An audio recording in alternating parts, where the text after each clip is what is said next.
23장 보도록 하겠습니다. 79번 문제입니다. 문제 한번 먼저 읽도록 할까요? 시작. 아브라함은 어찌하여 매장지에 그토록 집착하고 있는가? 거기에서는 23장의 내용은요, 죽었어요. 누가 죽었냐 그러면은요, 사라가 죽었어요. 사라가 몇 세에 죽었냐 그러면은요, 127세. 그러면 한 가지. 이때 아브라함의 나이는 몇 살이었을까요? 응?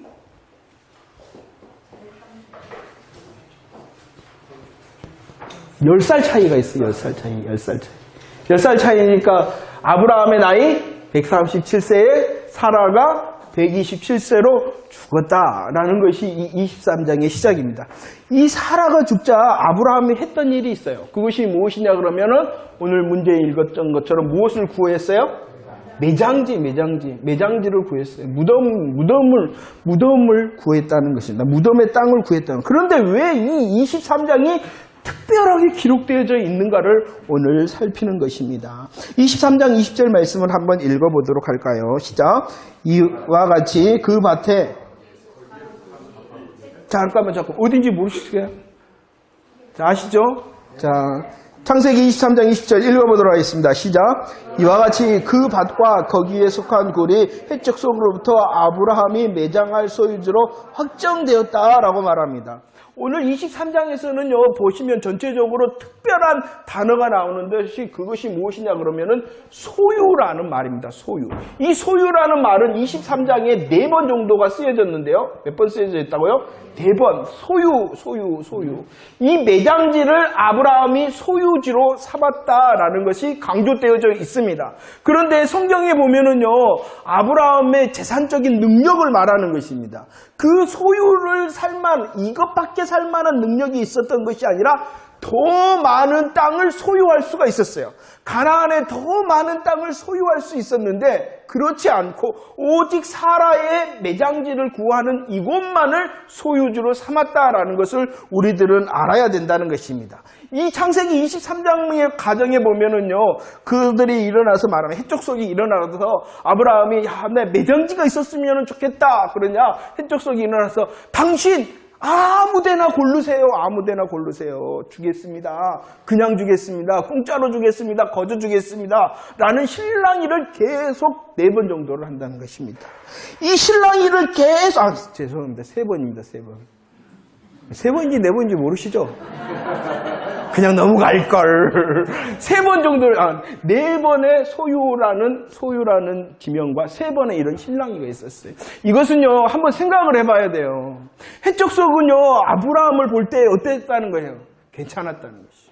믿을만 했다는 거예요. 그는 특별히 믿음의 사람으로서 믿음의 본을 보일 만한 사람이었기 때문에 여러분들 중에 나 땅 그러면 누가 여기 있습니다. 반성해야 돼 우리. 아무튼 그 당시에 헷적 속이 일어나서 아브라함이요. 어디가 마음에 드세요? 다 어디요? 우리가 드리겠습니다. 이랬단 말이에요. 나중에 보면은 이 막셀라 고르도 일어나서 아닙니다. 당신이 거저 가지셔야 됩니다. 막 그랬단 말이에요. 그러나 결국은 400세겔 정도로 이 땅을 사게 되어졌습니다. 자, 보세요. 이 의미가 무엇이냐라고 오늘 교재에 딱 써놨어요. 1번, 2번, 3번 한번 읽어보도록 하겠습니다. 시작.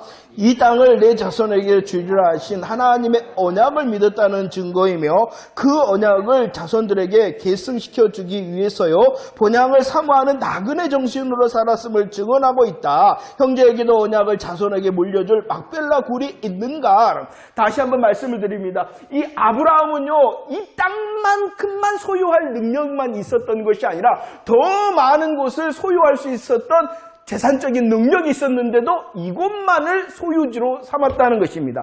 그 이유가 무엇 때문이냐 그러면은요, 첫 번째 뭐라 그랬어요? 하나님이 어디를 준다 그랬어요? 땅을 준다. 어떤 땅을 준다 그랬어요? 그러죠? 감사합니다. 가나안 땅 전부를 다 준다 그랬단 말이에요. 그런데 이곳만을 이 아브라함이 매장지로 소유했다는 것은 이것을 알박기를 하는 거예요. 알박기 전술을 아십니까? 모르시구나. 권사님 감사합니다.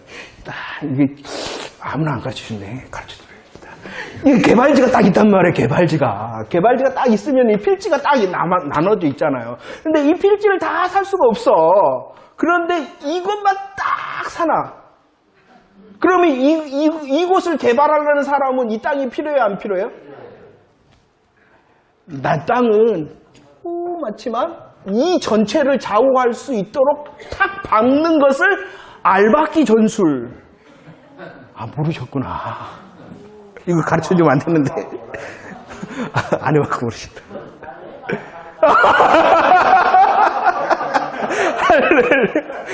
믿음의 알박기라는 것입니다. 가나안을 하나님께서 주신다는 약속을 했어요. 이 믿음을 알았기에 내가 수고해서 이 전부를 하나하나 얻으려는 것이 아니라 이곳에 하나님의 복음의 깃발을 딱 세워서 나는 믿습니다. 가나안 땅 전부를 나와 내 자손에게 주실 것을 믿습니다는 믿음의 알박기로 이곳만을 소유한 거예요. 만약에 더 많은 것을 소유하려고 그러면 이것은 하나님의 언약으로 믿는 것이 아니라 자기의 수고와 공로가 되어져 버리는 거잖아요. 하나님의 언약에 대하여 아브라함은 이런 많은 연단과 훈련을 받았어요. 그 연단과 훈련의 결과를 통하여 하나님께서 이루시리라는 것을 믿어졌기 때문에 그것만을 믿음의 알박기를 한 거예요. 이해가 되십니까? 저와 여러분들도 믿음의 알박기를 많은 곳에 하기를 원합니다. 내 스스로의 공로와 내 열심이 아니라 오직 주님의 은혜가 임하는 그곳이기 때문에 내가 그것을 가지겠습니다라는 믿음의 알박기가 있는 저와 여러분들의 삶이 되어지기를 원합니다. 이 믿음의 알박기는 자신만을 위한 것이 아니라 또 두 번째 뭐라 그랬어요? 계승이라 라고 말했습니다. 계승. 야, 봐라. 이곳은 사라가 묻혀있는 곳이다 라고 말하면서 이것에 대하여 이야기를 할 수가 있다는 것입니다. 나중에 보면은요, 이 막벨라구엘에 사라와 묻힐 뿐만 아니라 또 누가 묻히냐 그러면은요, 누가 묻히게요? 예, 아브라함도 묻히고요. 맞습니다. 네, 감사합니다. 난 여자로만 생각했는데, 또 여자 누구? 리브가, 또 이삭, 또 남자는 야곱이라 그러면 또 누가 묻혔어요? 응? 레아가 묻혔어요.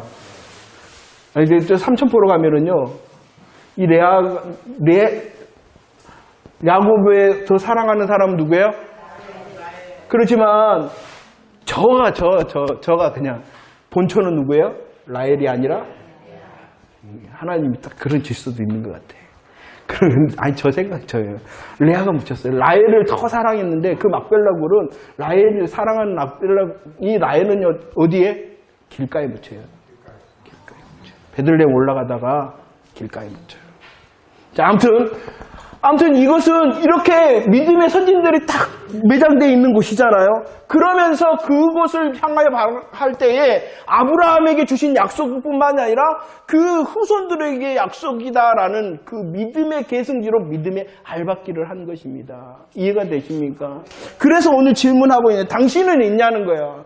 당신의 믿음의 승리에 믿음의 알박기 자리가 있냐는 것이요. 아무것도 안 보이는데 나는 믿음으로 심었다라는 믿음의 역사의 은혜의 현장에 열매가 있냐는 것이에요. 이것을 계승시켜라 라고 말하는 것입니다. 또 그는 많은 것을 능력이 있어서 차지할 수 있었으나 어떠한 정신으로 살았다고요? 어떠한 정신으로 살았다고요? 나그네 정신으로 살았다. 나그네 정신으로. 하나님, 나는 육신의 땅, 이 가나안이 아니라 이 가나안 땅이 아니라 하나님께서 본향을 향하여 가는 사람입니다. 라는 것이에요. 정말로 우리들이 말씀을 연습할 때요, 훈련할 때요, 자세가 안 좋으면 안 됩니다. 자기 중심적으로 말씀을 해석하고요, 세상 기준적으로 그 말씀의 성공을 판가름하는 것이 아니라 오직 하나님의 마음과 뜻을 향하여 하나님의 말씀을 붙드는 저와 여러분들이 되어지기를 원합니다. 오늘 말씀처럼요, 우리의 삶의 걸음걸음이요, 믿음의 알박기, 믿음의 열매로 그것에 탁 얹어놓는 믿음의 알박기. 그것은 나만을 위한 것이 아니라 나를 아는 많은 사람들에게 보시오, 내가 예수 그리스도의 은혜를 받은 자리요 라는 것을 계승시키기를 바랍니다. 왜 그런다고요? 나는 이곳이 아니라 더 나은 본향을 향하여 가는 사람입니다. 이 모습을 히브리서에서는 이렇게 말을 했어요. 히브리서 11장 13절 말씀을 읽어보도록 하겠습니다. 시작.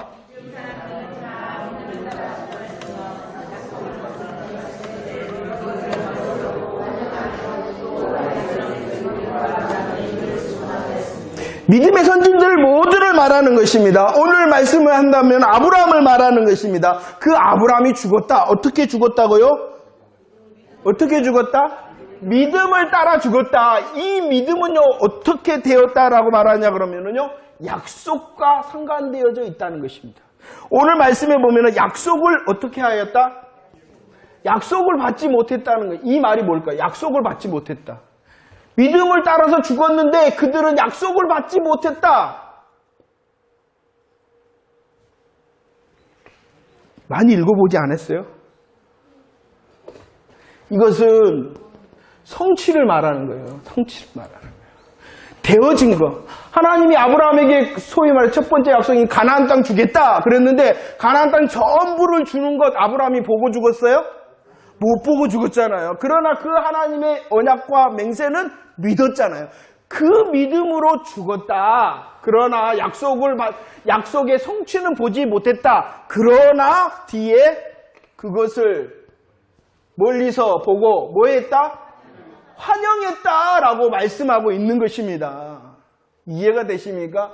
여기서 말하는 그것을 멀리 보고 환영했다는 것은요, 복음의 뭐였겠어요? 오늘 성취를 말하는 것이에요. 쉽게 말하면 예수 그리스도의 십자가와 부활의 현장, 복음의 현장을 보지를 못했어요. 하지만 그것을 믿음으로 보고 즐거워했다라고 말하는 것입니다. 생각이 나십니까? 예수님께서 세례 요한을 설명을 했어요. 그는 첫 번째 선지자보다 더 나은 사람, 두 번째 여자가 낳은 자 중에 가장 큰 자. 그러나 이 사람이 천국의 가장 작은 자보다 더 작다라고 말합니다. 여기서 천국이 뭐라고요? 복음시대를 말한다 그랬잖아요. 복음시대. 이것을 말하는 것입니다. 복음시대에 있는 사람은 아브라함은 믿음을 따라 죽었으나 성취됨을 못 봤어요. 그러나 저와 여러분들은 말씀을 통하여 성취된 것을 본 사람들이라는 거예요. 본 사람들이라는 거예요. 그러면 하나님의 복음의 영광에 있어서 아브라함이 크다는 거예요? 우리가 크다는 거예요? 근데 그것이 안 느껴지잖아요. 그러니까 우리들이 구원에 감격이 없는 거예요. 이 아브라함은 아주 구약시대의 조그마한 희미한 복음의 빛만 봤어요. 그런데도 그것을 믿고 환영하며 나그네 정신으로 살았는데 예수 그리스도의 십자가 부활이 갈보리에 분명히 서 있는데도 우리들은 이것이 흔들리는 거야. 그러니까 우리들이 얼마나 더 복음에 감사하며 감격해야 되겠냐는 거예요. 오늘 아침 말씀으로 한다면 예수 그리스도의 안식일의 주인 되심을 통하여 얼마나 더 안식하며 쉬며 자유해야 되겠냐는 거예요. 그럼을 통하여 믿음의 힘을 얻어서 하나님, 나도 믿음의 알박기와 계승자와 또 내가 하나님의 약속을 따라서 가는 나그네로 오늘을 살게 해주세요. 이렇게 된다면은 자세가 좋아질 수밖에 없겠죠. 자기중심적이 아니라 세상중심적이 아니라 얼마나 좋겠어요. 오늘 보시면은 그랬어요. 그것을 멀리 보고 환영하며 또 나그네에서 외국과 나그네임을 증거하였다라고 말씀합니다. 요한복음 8장 56절에서는요. 한번 읽어볼까요? 너희 조상 준비 시작. 너희 조상 아브라함은 보세요. 나의 때다 그래. 나의 때. 믿음으로 약속을 받지 못하였다. 복음의 언약을. 이것은 나의 때라고 다시 설명을 하잖아. 예수님께서. 조그만한 구약의 희미한 복음의 불빛을 보고 오늘 또 보면은 뭐라 그랬어요? 기뻐하고 즐거워하였다. 그랬어요. 거꾸로 됐네요. 거시기가 거시기고 거시기가 거시기지. 아무튼. 복음의 기쁨을 말하고 있는 것이에요. 희미한 복음의 불빛에서도 그 아브라함은 이런 복음의 약속에 흔들리지 않고 믿음으로 걸어갔다는 거예요. 그런데 우리는 분명히 예수 그리스도의 십자가에 죽으셨습니다. 부활하셨습니다. 승천하셨습니다. 그리고 다시 오시마 약속하는데 이 확실한 복음 가운데서 얼마나 흔들리냐는 것이에요. 그러니까 우리들이 안식해야 돼요. 자유하고 쉬고 오늘 말씀처럼 즐거워하고 기쁘고 이제 그 다음에 일어나서 사랑의 멍에를 지는 사람이 돼야 되겠죠. 행복한 사람 되어지기를 원합니다. 아브라함보다도 아브라함은 나의 때를 볼 거는 그 복음의 의미함도 기뻐하고 즐거워했는데 더 예수 그리스도의 십자가 바라보고 예수 그리스도의 부활의 능력과 영광을 바라보고 복음의 현장 가운데 내가 그 현장에 서 있음을 믿음으로 깨닫고 더 기쁨과 즐거움을 누려 세상을 이기는 자 되어지기를 축원합니다. 자, 넘어갑시다. 81번입니다. 82번입니다.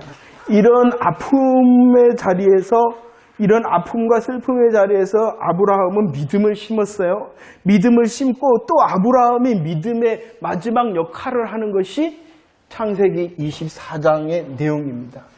아브라함의 마지막 믿음의 역할이 무엇이었는가 한번 보도록 하겠습니다. 매장지를 통하여 믿음을 심었어요. 그 다음에 24장 한번 읽어볼까요? 문제 한번 먼저 읽읍시다. 시작.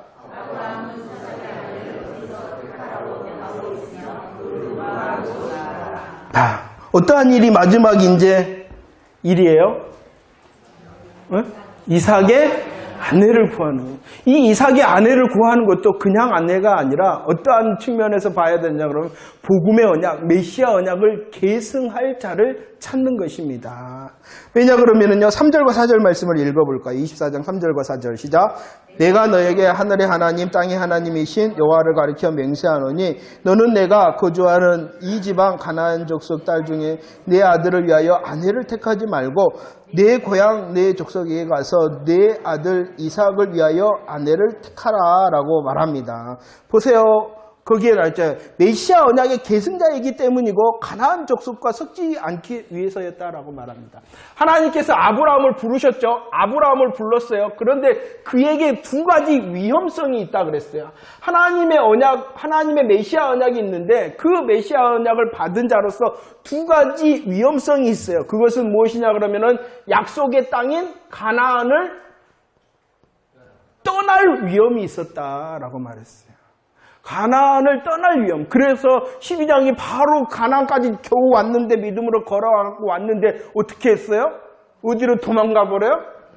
애굽으로 도망가 버려요. 이것은 그냥 되어진 것이 아니라 하나님의 메시아 언약을 흔드는 사단의 역사예요. 그럴 위험이 있었어요. 가나안. 그래서 이따가 이 위에 또 우리들이 잠시 살펴보겠지만 이삭도 뭔 일이 있습니까? 어디로 가려고 애를 써요? 이것은 그냥 애굽이 아니라 하나님의 약속의 땅을 떠나도록 하는 사단의 역사라는 것입니다. 가나안이 약속의 땅이잖아요. 그 약속의 땅에 머물지 못하도록 사단이 역사를 하는 거예요. 두 번째 위험성은 뭐냐 그러면은요. 오늘 말씀처럼 뭐라고요? 섞이지 않도록 하기 위해서. 하나님께서는요, 가나안 족속들을 어떻게 하라고 그랬냐 그러면은 나중에 여호수아를 통하여 다 멸절해라. 왜? 그들에게 결혼을 통하여 섞이면은 그들의 신을 다 쫓아갈 거 아니냐. 섞이지 않도록 하기 위해. 여기서도 마찬가지입니다. 아브라함이 이 위험성을 알고 야 가나안 여인으로 하지 말고 가라. 내 땅으로 가라. 그곳에서 아내를 구해라 라고 말씀하시고 있다는 것을 믿으시길 바랍니다. 이후에 보면은요. 하나님께서 축복해 주실 사람이 있어요. 그 사람이 누구냐 하면 솔로몬이에요.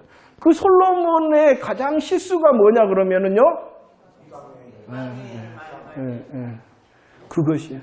그 말할 때 말합니다. 그들이 솔로몬의 마음을 돌이켰다. 마음을 뺏어버렸어요. 그 마음을 뺏어보니까 결과가 무엇이었냐 그러면은 다른 신을 섬겼다라고 말하고 있어요. 다른 신. 그래서 생명은 어디서 나오냐 그러면은 마음을 지키지 못하니까 다른 신으로 가버리잖아요. 우상 숭배하면 뭐예요? 멸망이잖아요. 그래서 그 마음이 있는 마음을 지키라는 거예요. 이 마음은 우리 육신의 마음을 말하는 게 아니에요. 생명, 예수 그리스도를 통한 언약의 생명의 마음을 말하는 거예요.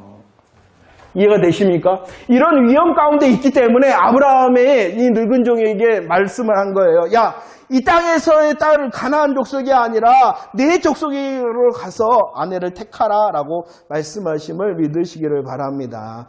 보세요. 왜 이렇게 하시는 걸까요? 저와 여러분들의 구원의 역사라는 것을 잊지 마시기를 바랍니다. 그 과정을 오늘 질문에는 없는데요. 이 아브라함이 이제 이삭의 아내를 구하기 전에 하나님께서는 이미 약속을 해주셨어요. 어떻게 약속했냐 그러면은 이 이전에 아브라함의 모리아 사건에서 뭐라 그랬어요? 저거 그랬잖아요. 부두엘이 아들 라반을 낳았다라고 설명하지 않고 부두엘이 누구를 낳았다? 리브가를 낳았다. 이렇게 기억이 안 나시는군요. 그래도 감사해요. 내가 말해도 이제 처음처럼 들리니까. 부두엘이 라반을 낳았다 그런 것이 아니라 구하는 것은 오늘 몇 장에서 구해요? 24장에서 구하잖아요. 그렇지만 하나님께서는 이미 부두엘이 누구를 낳았다? 리브가를 낳았다고 22장에 미리 약속을 해놨어요. 하나님께서 그때 그랬어요. 하나님은요, 우리에게 너무나도 좋은, 너무나도 놀라운 구원의 복을 주시고 이것을 설명하고 싶어갖고 그냥 어쩌고 그러면서 막 말씀해 주시는 것이 성경이에요. 근데 우리는 그 하나님의 마음을 몰라. 딴 것에 마음이 너무나도 많이 뺏겨 있다. 이렇게 24장이 나오기도 전에 하나님께서는 예선하셨어요. 그럴 뿐만이 아니라 그 과정을 성경에서는 말합니다. 그 종이요 말아요. 이곳에서 내가 리브가 당신을 만났는데 이것은 내 수고가 아니라 오직 하나님께서 인도하셨습니다. 이렇게 말합니다. 하나님의 인도로 그곳까지 왔다는 것이에요. 이 종의 고백인 것입니다. 그리고 말을 합니다. 내가 리브가는 이삭을 본 적이 있어요? 없어요? 리브가는 이삭을 본 적이 있겠어요? 없겠어요? 없어요. 그런데 이제 묻습니다. 너 이 사람 따라서 그 이삭이라는 사람이 있는데 그 사람 아내가 될래? 이렇게 물어봤어요. 한번 생각해 보세요. hen경아, 형이 갑자기 형이 한 번도 안 본 누가 갑자기 딱 오더니 저기 멋진 남자가 있는데 결혼 한번 할라요. 그러면 따라갈 거야, 안 따라갈 거예요? 그러면 안 돼, 따라가면 안 되지. 맞아요. 그 상황이에요. 생각을 해보세요. 갑자기 어떤 사람이 나타나가지고 갑시다. 좋은 남자 있어. 그러니까 리브가가 대답하기를 가겠나이다. 누가 역사하신 거요? 하나님이 준비하셨어요. 하나님이 인도하셨어요. 하나님이 가게 하셨어요. 왜 이렇게 하셨다고요? 하나님이 왜 이렇게 하셨다고요? 저와 여러분들을 위해서 그런 거예요. 저와 여러분들의 구원의 역사를 이루시는 하나님의 열심을 말하는 것입니다. 일했다. 지금까지 일하신다라는 하나님의 열심이 이토록 역사하심을 믿으시기를 바랍니다. 그리고 그에게는요, 리브가는 어떠한 사람이라고요? 리브가를 축복하십니다. 그들이 천만인의 어머니가 되라. 어머니. 근데 이것은 어디에서 나왔어요? 사라가 뭐예요? 사라의 뜻이 여러 민족의 어머니예요, 어머니. 이 어머니는 어디에서 나온 거예요? 여자의 이름이 여자였는데 하와 하면 너는 생명의 어머니. 이 어머니. 하와가 어머니였어요. 사라가 어머니였어요. 리브가가 어머니였어요. 누가 준비하신 거예요? 그 하나님께서 왜 이렇게 준비하셨어요? 저와 여러분들을 위해서 준비하신 거라는 거예요. 하나님의 구원의 역사는 갈보리 십자가에만 있는 것이 아니라 창세 전부터 있었고, 창세에 하나님께서 하와를 통하여 역사하셨고, 또 사라와 리브가를 준비하셨고 드러내심으로 일하셨다는 것이에요. 다시 한번 질문, 누구를 위해서라고요? 나를 위해서라는 것입니다. 하나님의 역사가 이토록 귀한 거라는 것을 잊지 마시기를 바랍니다. 보세요. 82번 문제 한번 보도록 하겠습니다. 그런데 24장에서는 이렇게 결혼을 했습니다. 25장에서는 이제 태어납니다. 누가 태어나냐 그러면은요? 누가 태어나요? 하나님께서 아브라함을 통하여 이렇게 약속하셨어요. 이 약속의 이제 계승이, 언약의 계승이 이제 누구에게 가는 거예요?